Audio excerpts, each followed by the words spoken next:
আসসালামু আলাইকুম। সাব্বির সলভ একাডেমির পক্ষ থেকে আপনাদের সকলকে স্বাগতম। তো ভাই আজকে আমি দশমিকের একটা গুরুত্বপূর্ণ গণিত সমাধান করব।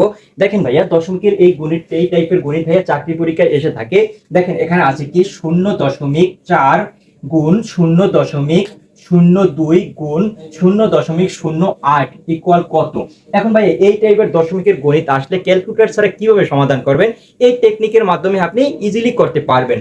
দেখেন ভাইয়া, প্রথমে আমাদের এখানে দেখেন শূন্য বাদে যে সংখ্যাগুলো থাকবে, মানে পূর্ণ সংখ্যা শূন্য বাদে ওই সংখ্যাগুলো আগে আমি মার্ক করি। যেমন এখানে আছে 4, এখানে 2, এখানে 8।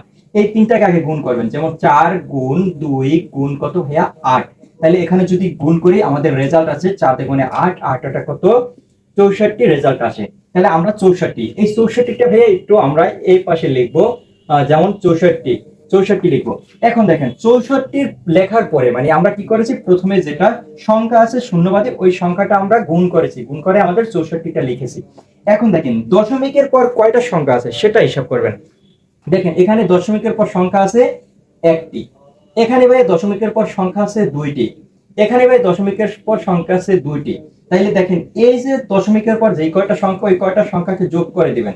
তাহলে দেখেন 2 আর 1 কত 3, 3 আর 2 কত 5। এখানে 5টি সংখ্যা আছে দশমিকের পরে। তাহলে ভাইয়া দেখেন এই 5 থেকে আমরা এখানে কিন্তু অলরেডি 64 মানে 2 সংখ্যা কিন্তু লিখে ফেলেছি। তাহলে বাকি থাকে কয় সংখ্যা, 5 এর থেকে যদি 2 সংখ্যা লিখে থাকি তাহলে বাকি থাকে আমাদের 3 সংখ্যা। ওই 3টা শূন্য দিয়ে দিব আমরা এ পাশে, মানে বাম পাশে ওই 3টা শূন্য দিয়ে দিব, তারপরে আগে একটা দশমিক দিয়ে দিব। এখন দেখেন দশমিকের পর মোট সংখ্যা আছে 5টা। তাহলে দশমিকের পর কিন্তু আমাদের 5টা সংখ্যা আছে 1 2 3 4 5। দেখেন ভাইয়া খুব ইজি ভাবে আমরা কিন্তু এই দশমিকের গণিতগুলা আমরা ক্যালকুলেটর ছাড়া সমাধান করতে পেরেছি।